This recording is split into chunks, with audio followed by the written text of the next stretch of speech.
ils ont distribué les bracelets là, sur la table de pique-nique sous l'érable de mes parents. Ma belle-sœur, Sandrine, les sortait d'un sac en papier craft. C'étaient des bracelets fluo assortis au t-shirt que tout le monde portait. Bleu azur avec « Cousinade 2026 » écrit en blanc sur le devant et le prénom de chaque enfant dans le dos. Un par un, elle a attaché un bracelet autour d'eux. Chaque petit poignet. Léo, bleu. Chloé, bleu. Manon, bleu. Les cousins faisaient la queue, la peau collante de crème solaire et de ketchup, tout excités à l'idée d'aller faire des tours de pédalo sur le lac par groupe de 3. Mon fils Hugo se tenait à la fin de la file, comme il le faisait toujours. Il tenait son assiette en carton avec son saucisson brioché un peu écrasé, attendant patiemment. Il a 9 ans. De grands yeux bruns. Il ne pousse jamais les autres. Il ne réclame jamais 2 fois. Sandrine l'a regardé, puis a fouillé de nouveau dans le sac. Oh, a-t-elle dit assez fort pour couvrir les rires. On n'en a pas pour toi. L'ambiance était bruyante, les oncles essayaient de calmer les flammes du barbecue et mon père se battait avec l'enceinte Bluetooth qui grésillait sans arrêt. Mais j'ai quand même entendu. J'ai vu la main d'Hugo rester suspendue un instant, avant de retomber le long de son corps. Il m'a regardé comme si j'allais pouvoir réparer ça d'un coup de baguette magique. Mon frère Julien était derrière elle en train d'empiler des gobelets. Il n'a pas jeté un regard à Hugo. On n'a commandé que pour les cousins qui dorment au gîte du lac, a-t-il lancé, sans s'adresser à personne en particulier. C'est une question de logistique pour les activités. Le nom d'Hugo n'était pas sur la liste des t-shirts non plus.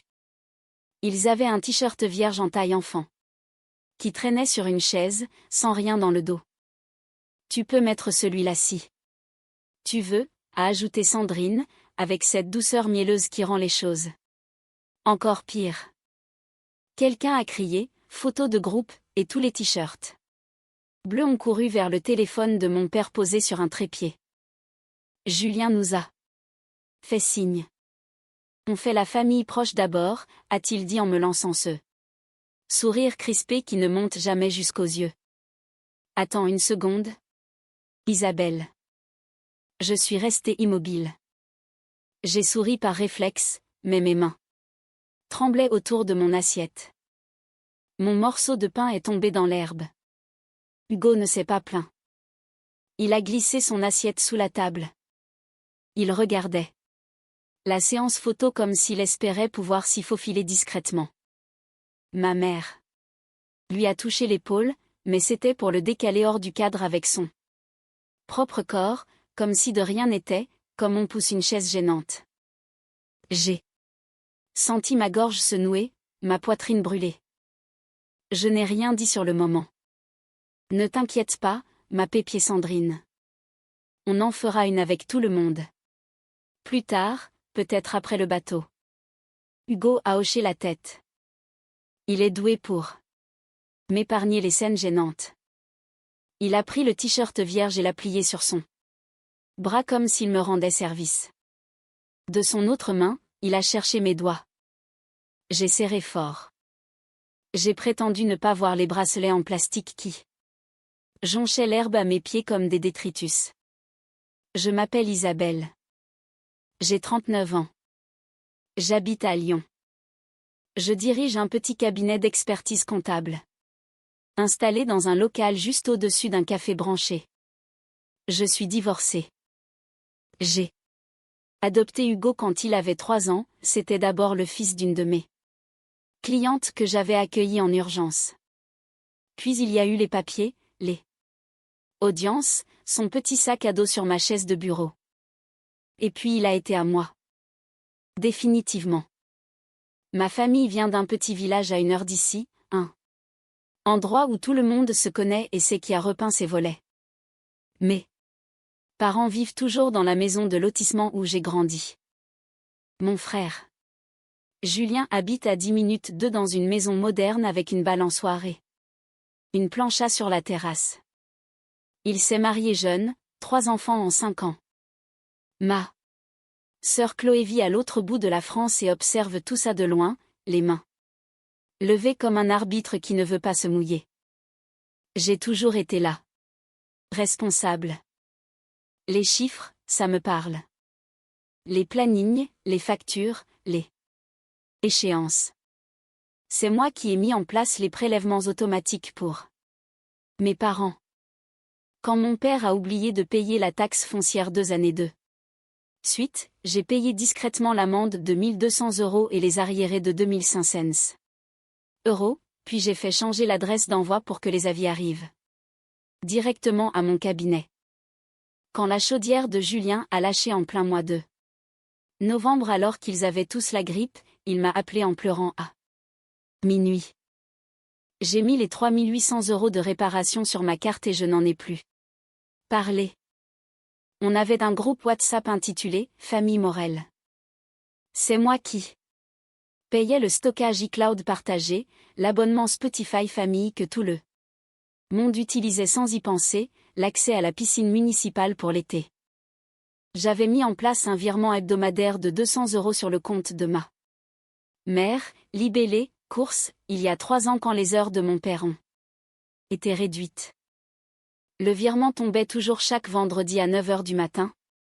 Comme un métronome, qu'ils disent merci ou non. Généralement, c'était non. C'était moi l'organisatrice aussi. Celle qui gérait les listes de Noël. Celle qui avait commandé 6 chaussettes de Noël assorties sur un site artisanal, avec les prénoms brodés. Quand le colis est arrivé, il y avait 5 noms, et la 6e portait simplement la mention « Invité ». Ma mère a dit que le vendeur avait dû faire une erreur, qu'on était débordé, qu'Hugo n'avait que 4 ans. On l'a accroché quand même en lui disant « Les invités ont droit à plus de bonbons ». Quand le fils aîné de Julien a dû payer ses frais de club de foot à 600 €, ma mère m'a transféré l'email avec un petit mot « Tu peux aider ». C'est pour les petits. Quand mes parents ont voulu refaire leur cuisine avant la cousinade parce que tout le monde allait défiler, j'ai réservé les meubles et payé la compte de 2200 €. On te remboursera, avait dit mon père en se grattant la nuque, sans me regarder. C'est toujours sur le débit de ma carte. Je payais pour ces moments en famille parce que je pensais que cela achetait de la proximité. L'abonnement au parc zoologique, le pass pour le musée des sciences, un week-end dans le Jura l'automne dernier. 2 chalets. Ma carte. Pour les 2 parce que, on partagera les frais plus tard. Le « plus tard » n'est jamais venu. Hugo s'est habitué aux explications murmurées dans l'embrasure des portes. Il n'avait plus ta taille cette fois, mais on peut partager le mien. Ils font un dernier tour avec les grands seulement. Mamie ne t'as pas entendu, mon grand. Il est calme et observateur. Il fait de petits dessins et les tend aux gens comme des cadeaux. Un bateau bancal avec des gribouillis bleus.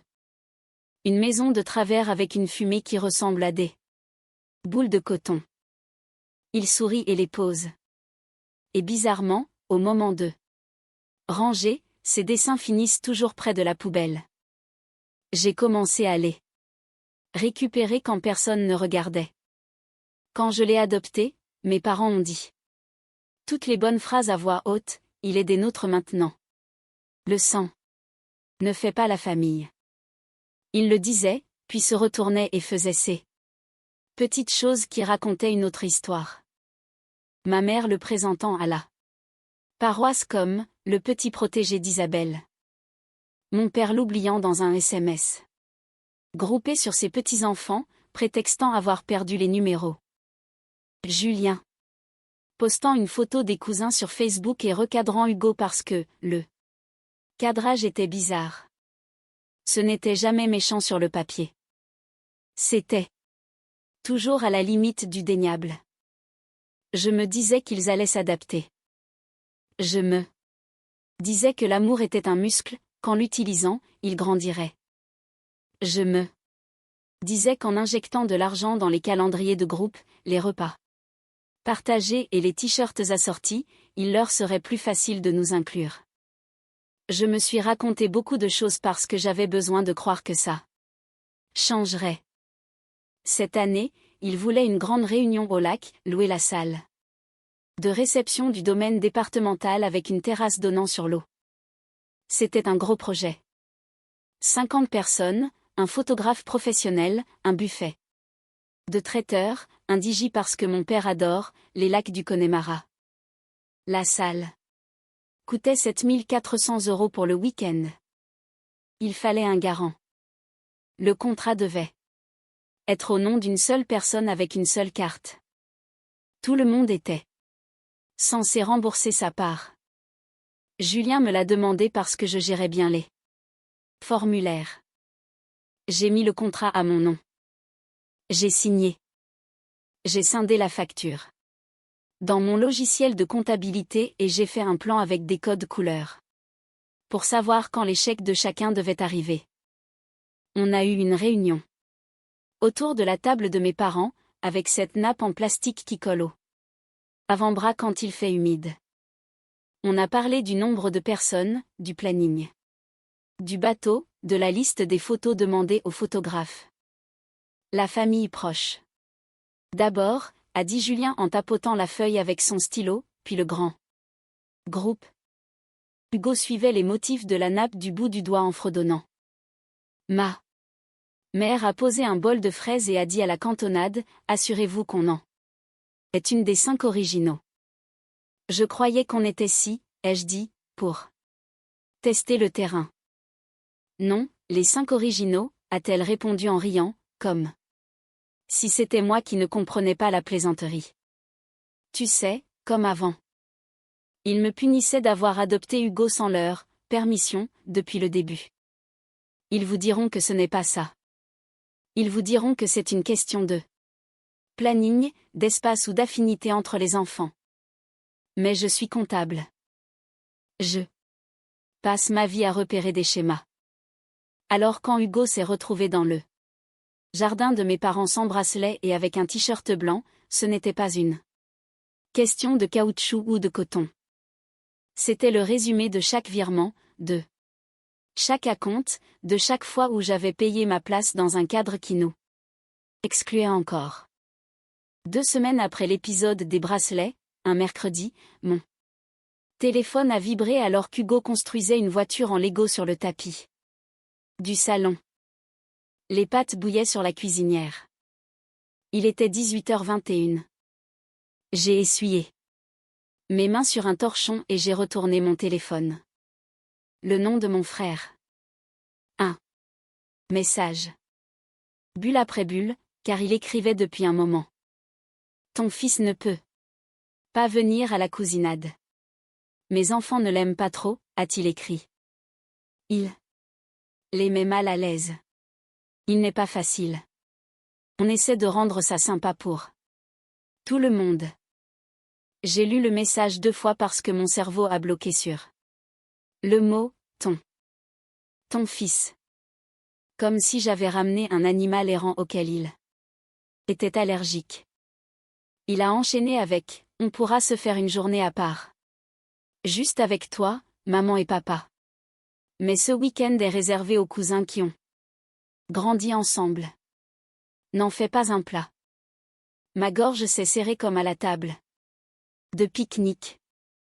Ma vue s'est brouillée un peu sur les bords. La voiture d'Hugo a fait un bruit sourd alors qu'il testait les roues. Écoute, se disait-il doucement à lui-même. Maintenant, elle roule. Je n'ai pas répondu. Je n'ai appelé personne. J'ai éteint mon téléphone et je l'ai posé face contre le plan de travail. J'ai baissé le feu sous les pattes. Je suis allé à mon bureau dans le coin de la salle à manger. J'ai ouvert mon ordinateur portable. J'ai ouvert le dossier nommé « Cousinade 2026 » avec les contrats, les factures PDF, le Tableur avec les onglets de couleur qui d'habitude me calmaient. J'ai pris une décision. J'ai retiré mon parrainage financier de la cousinade. J'ai commencé par la salle de réception. Le contrat était à mon nom, Isabelle Morel. Expert comptable. Il y avait une clause d'annulation. Remboursement total. Jusqu'à 30 jours avant l'événement. Au-delà, l'acompte était restitué si un remplaçant était trouvé. Nous étions à 32 jours. Mon cerveau faisait les calculs. Pendant que mes doigts cliquaient. Il y avait aussi une disposition pour transférer le contrat à une autre partie si le domaine acceptait dans les 48 heures. J'ai appelé. Le bureau a décroché à la deuxième sonnerie. Bonjour. Ici. Isabelle Morel, contrat 1458, ai-je dit d'une voix calme qui semblait venir de très loin derrière mes côtes. Je souhaite me retirer en tant que garantie. Demander que le contrat soit libéré de mon nom. S'il ne peut être annulé, je demande son transfert formel. Je ne serai plus responsable financièrement à partir d'aujourd'hui. La femme a été polie et efficace. Elle a vérifié les détails. Vous êtes dans la fenêtre de transfert, a-t-elle précisé. Nous pouvons vous retirer comme payeur et mettre un autre nom. Il nous faudra l'heure.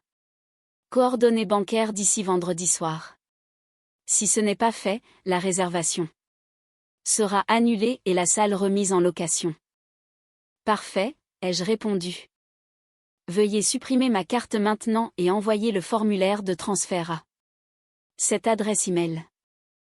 J'ai éplé l'adresse de Julien. J'ai demandé une confirmation écrite. J'ai écouté le clic de son clavier. J'ai vu l'email arriver dans ma boîte de réception, formulaire de transfert de contrat. Cousinade Morel.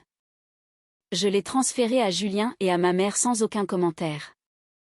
J'ai regardé le message partir. Ensuite, le traiteur. Mon acompte était de 1750 €, remboursable en totalité jusqu'à 2 semaines du terme. Nous étions à 3 semaines. Il pouvait soit me rembourser maintenant, soit appliquer l'acompte. Si une autre carte était enregistrée cette semaine. J'ai appelé. Bonjour. Ici. Isabelle Morel, facture 6963. Retirez ma carte. Je retire ma garantie. Veuillez envoyer le nouvel accord à cet email. Entendu, a dit l'homme. Il nous faudra une nouvelle garantie d'ici vendredi, sinon nous libérerons le personnel. Pour d'autres événements. Parfait, ai-je dit.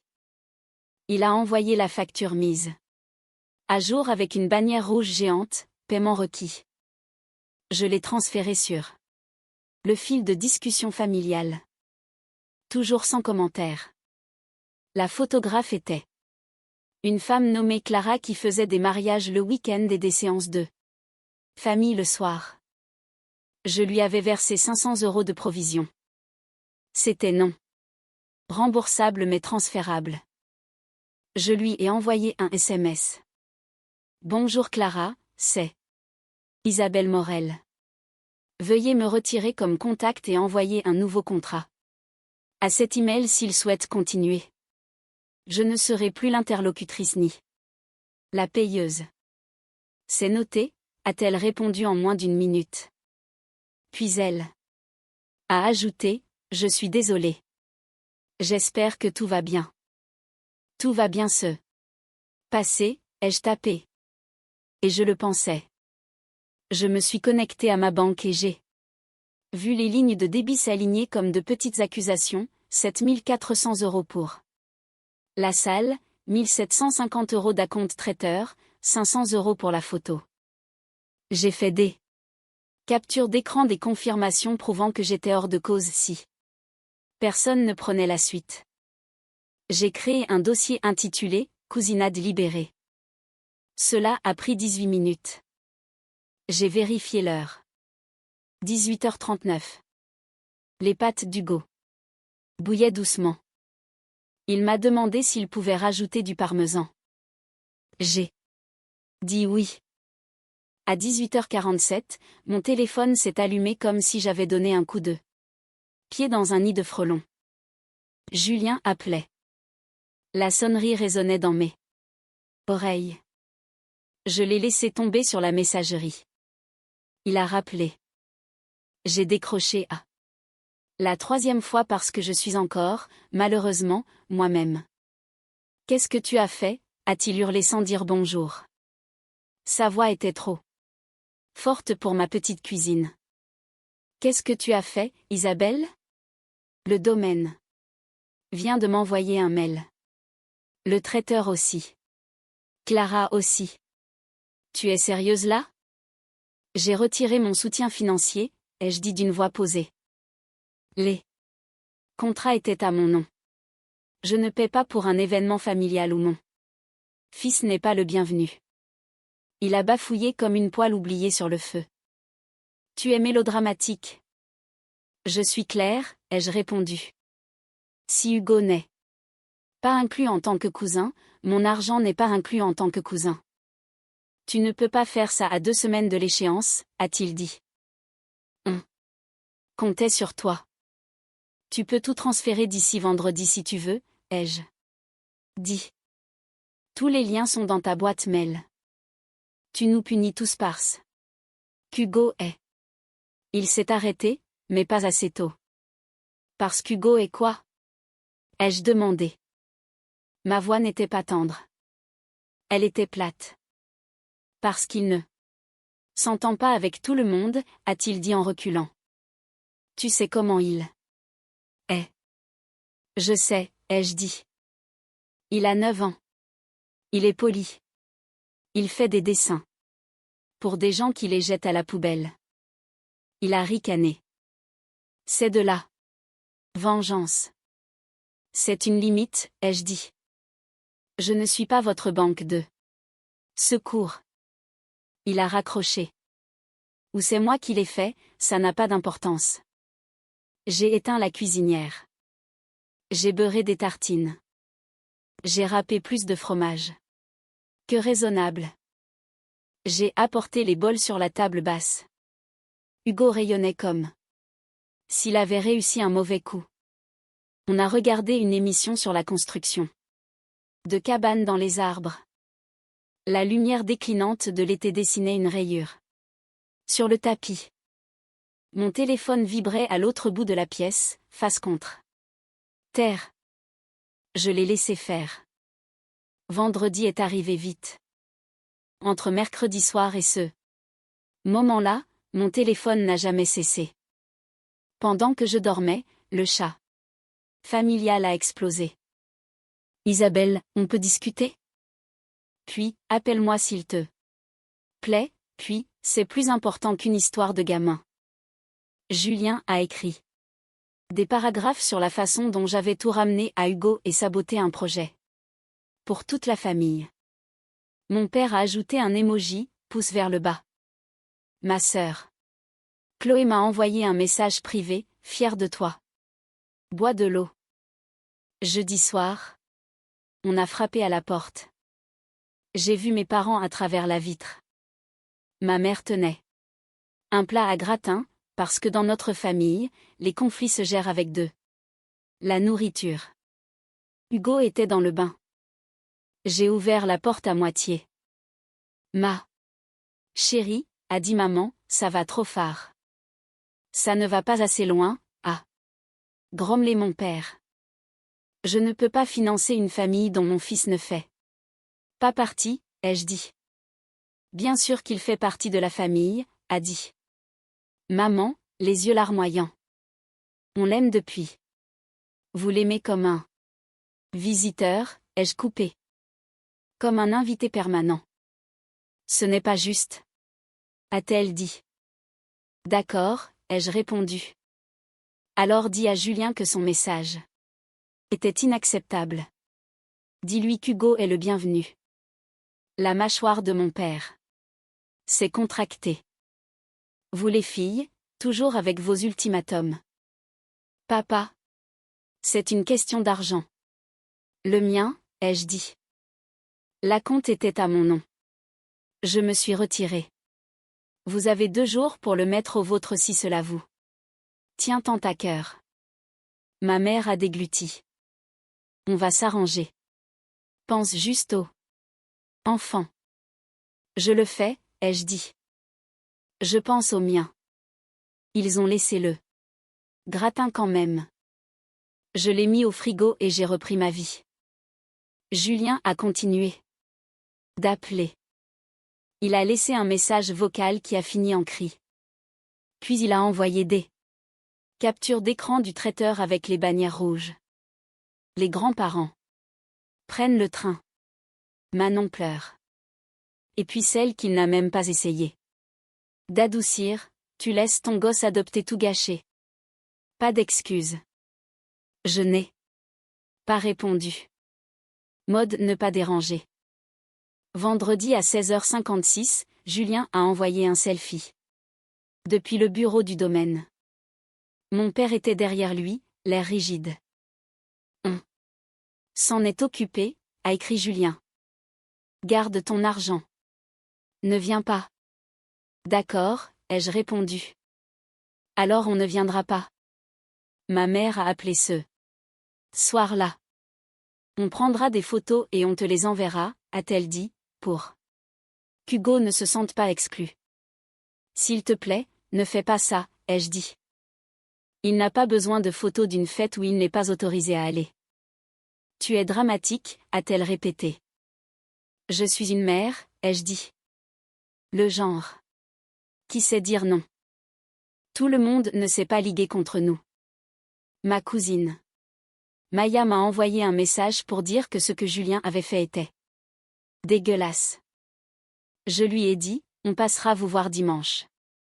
Ma voisine Tori a proposé sa piscine gonflable et des glaces à l'eau.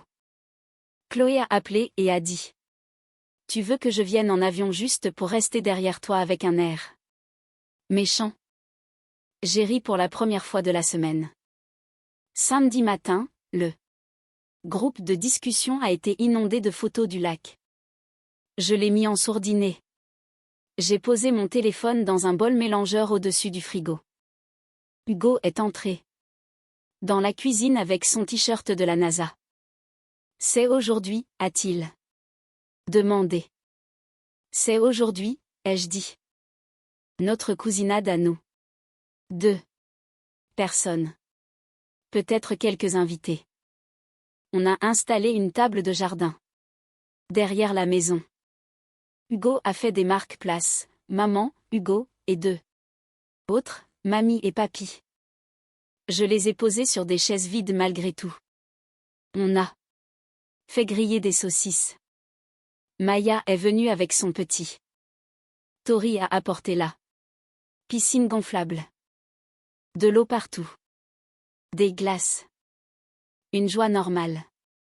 Mon téléphone vibrait dans son bol.